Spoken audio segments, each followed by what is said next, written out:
नमस्कार साथियों, हमारे YouTube चैनल में आपका स्वागत है। आज हम अलंकार पढ़ेंगे। पिछले वीडियो में भी हमने अलंकार की परिभाषा, अलंकार के भेद, जिनमें से हमने शब्द अलंकार की परिभाषा और उसके पूरा भेद पढ़ लिए थे। आज की क्लास में हम अर्थालंकार एवं उसके भेद जानेंगे। तो दोस्तों, हमारे वीडियो को आप ज़्यादा से ज़्यादा शेयर करिए और हमारे चैनल को सब्सक्राइब कर लीजिए और वीडियो को लाइक भी करते रहिए, जिससे हमारा मनोबल बढ़े और हम आपके लिए अच्छी अच्छी वीडियो प्रोवाइड कराएं। तो चलिए दोस्तों, बिना देरी के आज की क्लास हम शुरू करते हैं। अलंकार। तो अर्थालंकार के भेद। तो अर्थालंकार के भेद के अंतर्गत जान लेते हैं। अर्थालंकार की परिभाषा भी हमने पढ़ ली थी कि अर्थालंकार होता क्या है। अर्थालंकार मतलब जहाँ अर्थ से, काव्यों में जहाँ अर्थ के द्वारा चमत्कार उत्पन्न हो, वहाँ अर्थालंकार होता है। तो इसके भेद के बारे में हम जान लेते हैं।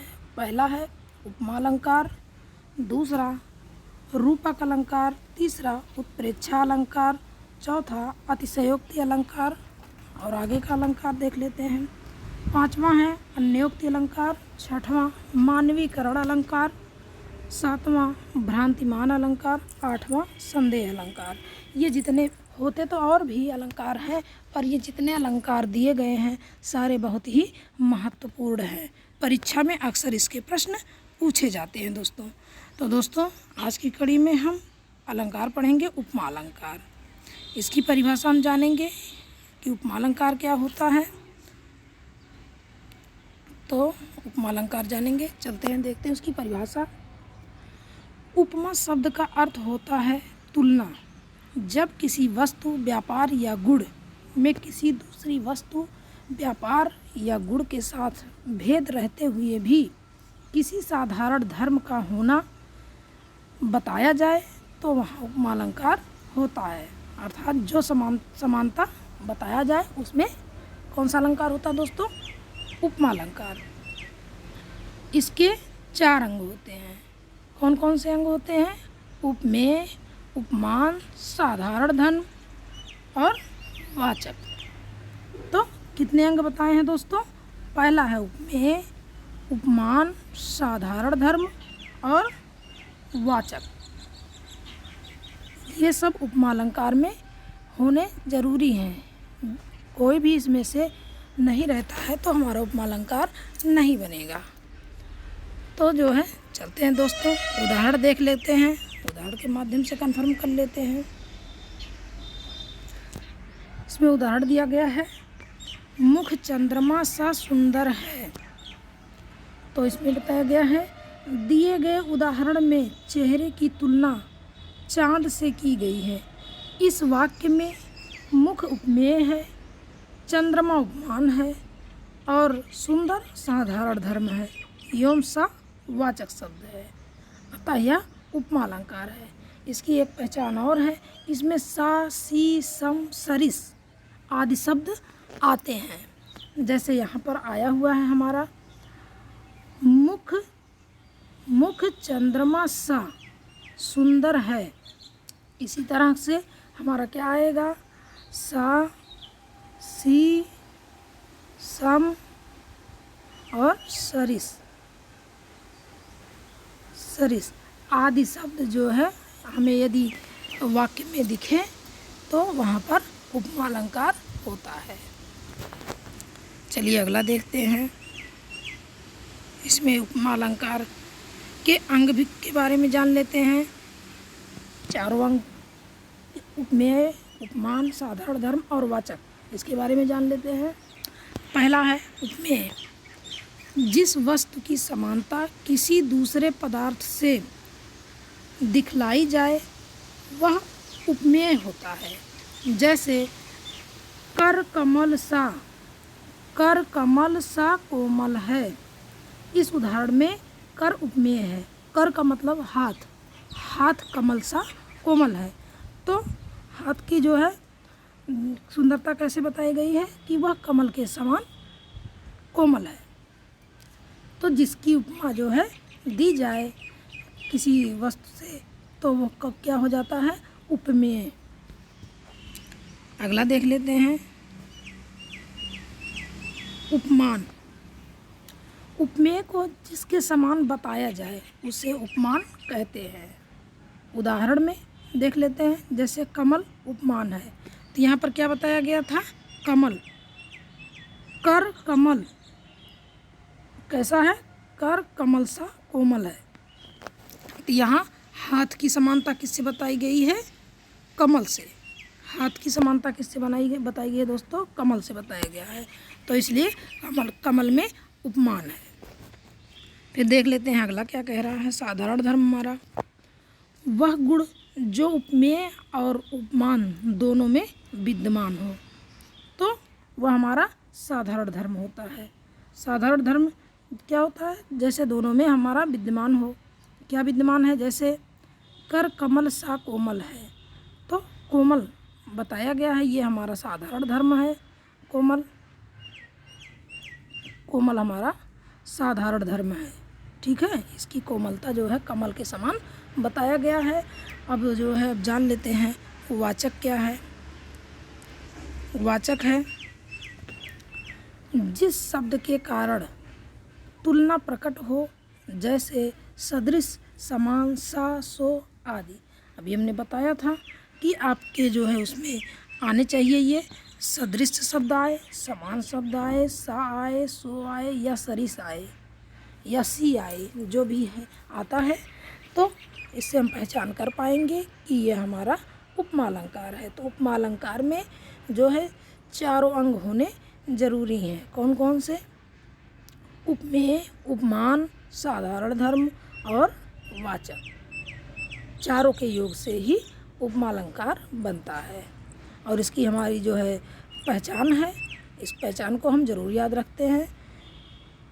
क्या क्या आता है पहचान में, सदृश्य, समान, सा, सो आदि और सरिस भी आता है, जैसे पीपर, पात, सरिस, मंडोला।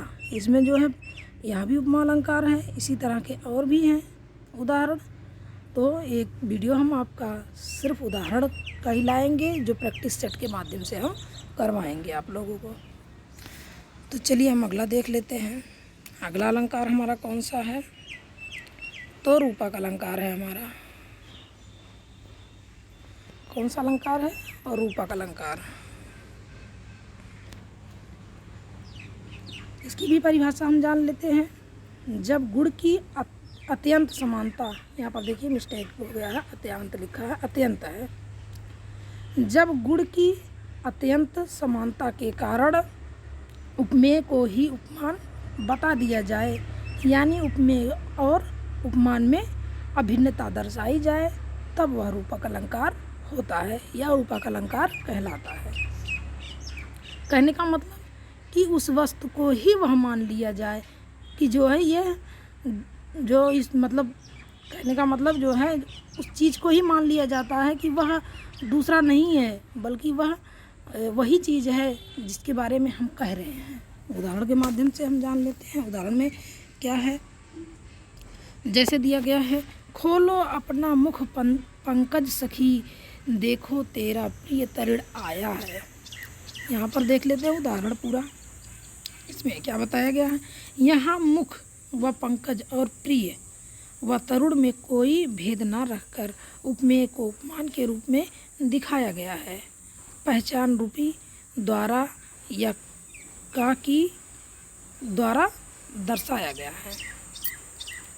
जैसे कह रहा है पंकज, मुख पंकज मतलब मुख, कमल ही मुख है, मतलब कमल की जो है समानता किससे बताई गई, मुख से। उपमा अलंकार में बताया गया था कि कर कमल के समान है, लेकिन यहाँ कर को ही कमल कह दिया गया है।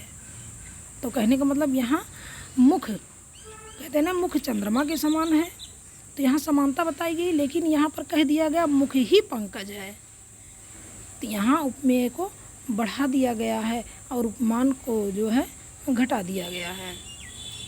तो दोस्तों हमें उम्मीद है कि आपको वीडियो पसंद आ रहा होगा, तो आप हमारे वीडियो को लाइक और शेयर करना ना भूलें। चलिए दोस्तों फिर से जान लेते हैं इसका उदाहरण।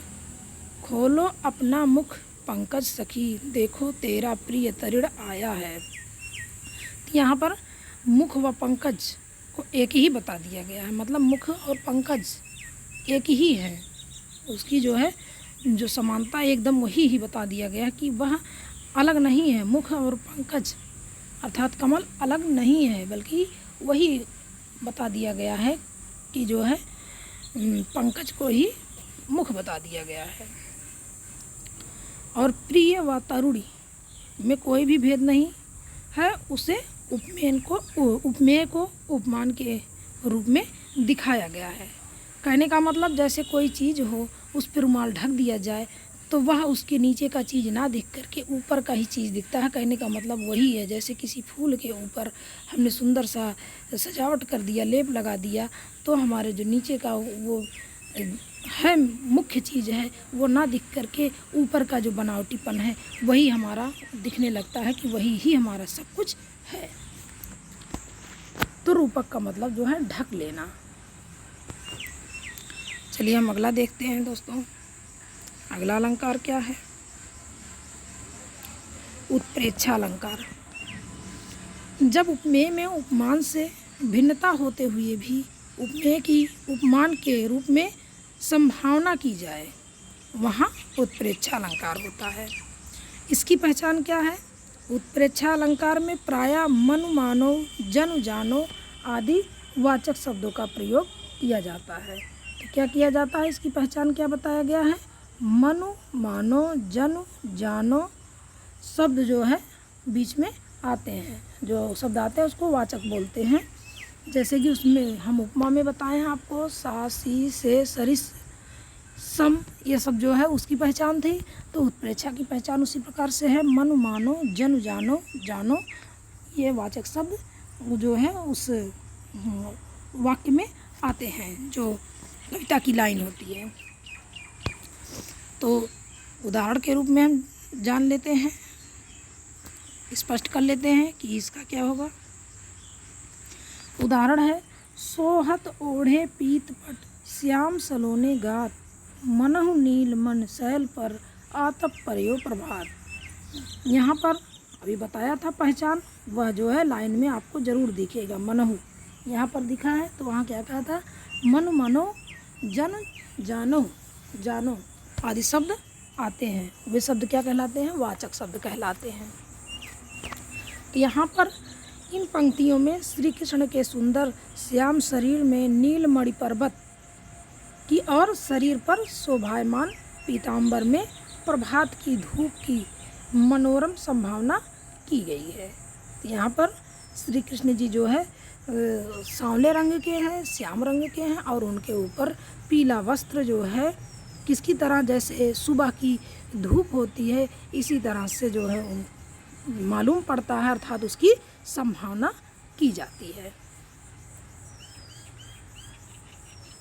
कहने का मतलब यह है कि इसमें जो संभावना की जाती है किसी चीज़ की, बल्कि होती नहीं है, संभावना की जाती है, वहाँ उत्प्रेक्षा अलंकार होता है। उपमेय में उपमान की संभावना की जाती है, वहाँ उत्प्रेक्षा अलंकार होता है। तो दोस्तों हमें उम्मीद है कि आपको समझ में आ रहा होगा। चलिए देखते हैं आगे हमारा है कौन सा अलंकार है? अतिशयोक्ति अलंकार। अक्सर परीक्षा में पूछे जाते हैं ये सारे अलंकार, परीक्षा की दृष्टि से बहुत ही महत्वपूर्ण है, और इसके उदाहरण पूछे जाते हैं। ज़रूरी नहीं कि यही उदाहरण, लेकिन ये जो उदाहरण दिए गए हैं इसमें ये बहुचर्चित हैं, अक्सर पूछे जाते हैं और इससे हटकर भी पूछे जाते हैं। चलिए दोस्तों देखते हैं अतिशयोक्ति। अतिशयोक्ति का मतलब होता है बढ़ा चढ़ा करके। तो जब किसी वस्तु, व्यक्ति आदि का वर्णन बहुत बाधा नहीं है, बढ़ा है, ठीक है, बहुत बढ़ा चढ़ा कर क्या दिया गया है? बढ़ा चढ़ाकर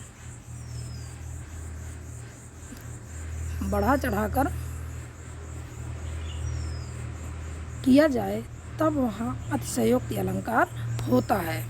इस अलंकार में नामुमकिन तथ्य बोले जाते हैं। मतलब जो चीज़ हो नहीं सकते हैं उसको भी इसमें कह दिया जाता है। अर्थात किसी भी चीज़ को इतना बढ़ा चढ़ा कर कह दिया जाता है कि जो कि संभव ही ना हो, लेकिन फिर भी बढ़ा चढ़ा कर कह दिया जाता है। जैसे उदाहरण से हम समझ लेते हैं। लिखा है, हनुमान की पूँछ में लगन न पाई आग, लंका सिगरी जल गई, गए निशाचर भाग। यहाँ पर जो है इतना बढ़ा चढ़ा कर कह दिया गया है कि हनुमान जी की पूँछ में आग लगी नहीं कि उससे पहले ही लंका जल गई, मतलब उससे पहले ही लंका जल गई। तो यहाँ दिया गया है उदाहरण में क्या कहा गया है कि अभी हनुमान की पूँछ में आग लगने से पहले ही पूरी लंका जलकर राख हो गई और सारे राक्षस भाग खड़े हुए। तो इसमें दोस्तों बहुत ही बढ़ा चढ़ाकर वर्णन किया जाता है। जो संभव नहीं होता है उसको भी संभव बना दिया जाता है। इसलिए जो है यहाँ पर कौन सा अलंकार हो जाएगा? अतिशयोक्ति अलंकार। चलिए दोस्तों हम आगे बढ़ते हैं। दोस्तों वीडियो को जो है शेयर भी करते रहिए और लाइक भी करते रहिए। चैनल को तो सब्सक्राइब कर लीजिए जिससे हमारे जो वीडियो आए वह आप तक पहले पहुँचे। चलिए दोस्तों इसी कड़ी में हम देखते हैं अगला अलंकार। कौन सा अलंकार है? अन्योक्ति अलंकार। अन्य उक्ति, यहाँ क्या बताया गया? अन्य उक्ति। अन्य का मतलब दूसरा, उक्ति माने कहावत। अन्योक्ति अलंकार देख लेते हैं इसकी परिभाषा। जहाँ किसी बात को प्रत्यक्ष ना कह करके अप्रत्यक्ष रूप से कहते हैं वहाँ अन्योक्ति अलंकार होता है।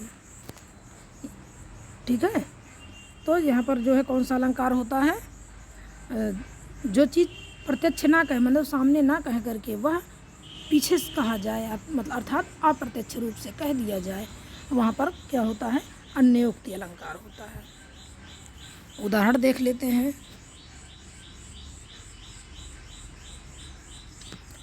नहीं पराग नहीं मधुकर मधुर मधु, नहीं विकास यही काल, अली कली ही तय बध्यो, आगे कौन हवाल।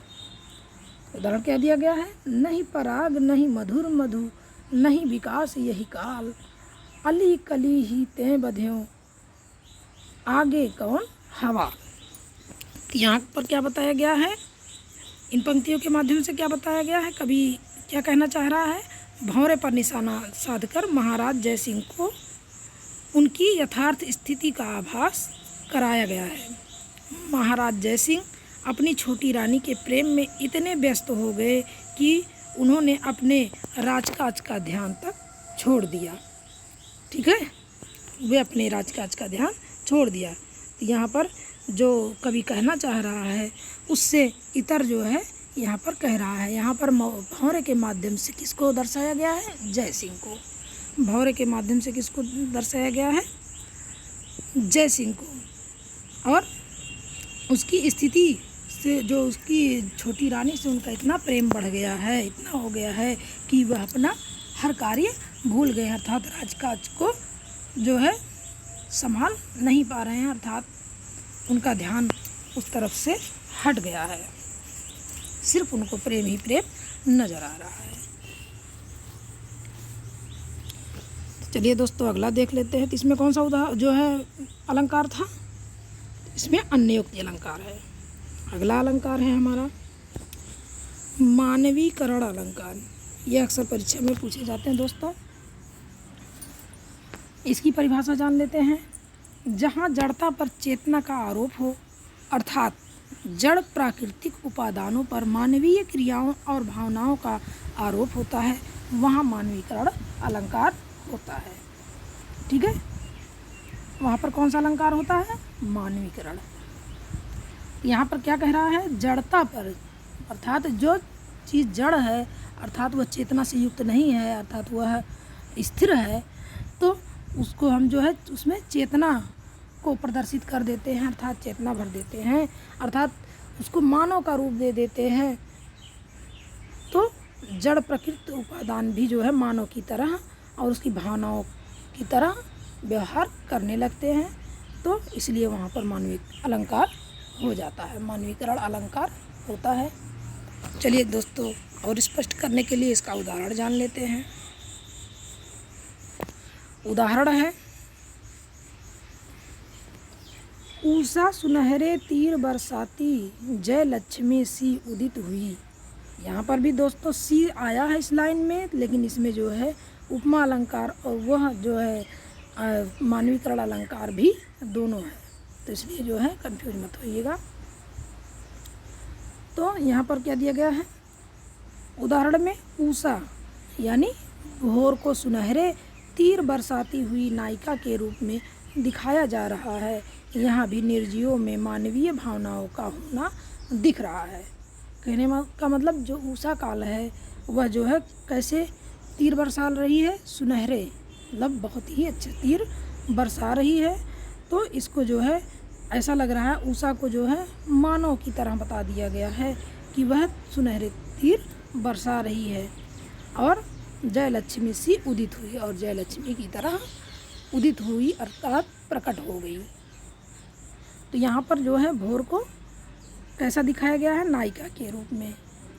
ठीक है, उषा को जो है सुनहरे तीर बरसाती हुई नायिका के रूप में दिखाया गया है, इसलिए यहाँ पर कौन सा अलंकार है दोस्तों, मानवीकरण अलंकार है। कौन सा अलंकार है दोस्तों, मानवीकरण अलंकार है। चलिए अगला देख लेते हैं।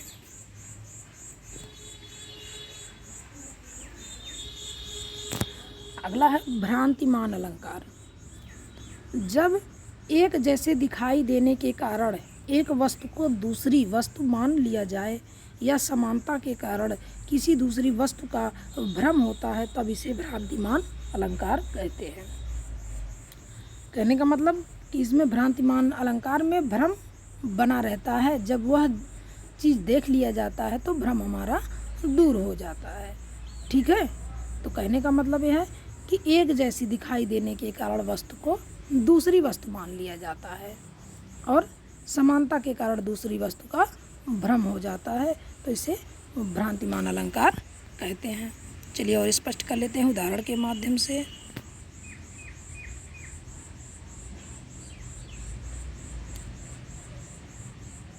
उदाहरण कहाँ गया, हाँ चलिए उदाहरण देख लेते हैं। जैसे यहाँ पाप नहीं है, पाँव है, यहाँ पर क्या है, वाह है, पाँव। पाँव महावर दैन को नाइन बैठी आई, पुनि पुनि जान महावरी एड़ी मोड़ती जाए। यहाँ पर जो है यह बताया गया है कि नाइन जो है नायिका के पैरों में क्या लगाने आई है, महावर। महावर जो है लगाने आई है, लेकिन नायिका के जो पैर हैं वो इतने जो है लाल है, लालिमा से युक्त हैं, और वह उसको महावर समझकर भ्रम में पड़ जाती है और सुंदरी की एड़ी जो है मोड़ती जाती है, इसलिए यहाँ पर भ्रांतिमान अलंकार है। कहने का मतलब है कि वह नायिका की जो है एड़ी इतनी ज़्यादा लाल है कि जो नाइन है, जो महावर लगाने आई है, वह यह नहीं समझ पाती है कि यह जो है इसके पैर हैं या जो है इसके महावर लगे हुए हैं, ये समझ में नहीं पाती है और उसको मोड़ती जाती है। ठीक है, तो इससे जो है यहाँ पर कौन सा अलंकार बन जाता है, भ्रांतिमान, कि जहाँ स्थिति का पता ना चले कि वह वास्तव में है क्या चीज़, वह भ्रम बना रहता है। तो इसी तरह से अन्य उदाहरण भी हैं इसके, जो परीक्षा में पूछे जाते हैं। तो दोस्तों हम प्रैक्टिस सेट के माध्यम से उदाहरण को हल करवाएंगे। चलिए दोस्तों आगे का अलंकार देख लेते हैं।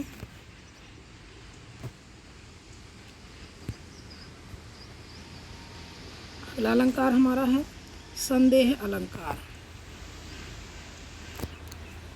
संदेह अलंकार, इसकी परिभाषा जान लेते हैं। जब रूप रंग आदि के सदृश्य से जहाँ उपमेय में उपमान का संशय बना रहे या उपमेय के लिए दिए गए उपमानों से संशय रहे, वहाँ संदेह अलंकार होता है।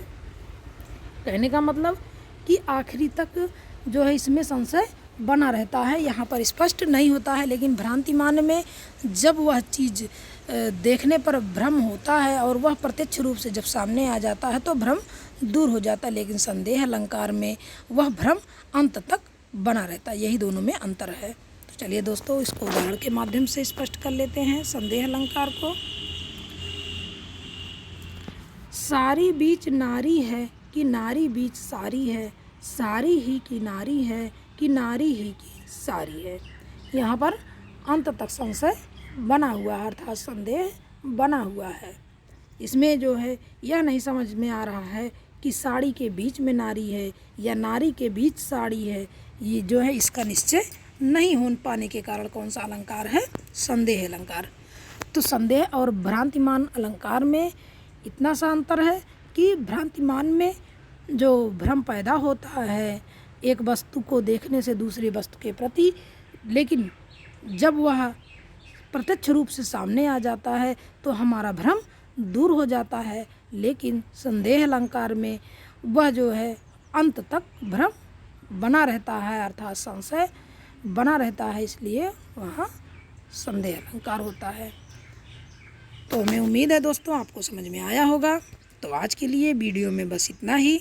इसी तरह से आप हमारे जो है चैनल को अपने दोस्तों में शेयर करते रहिए, लाइक करते रहिए, जिससे हमारा मनोबल बढ़े और हम आपकी तरह आपके लिए अच्छी अच्छी वीडियो ले आएँ।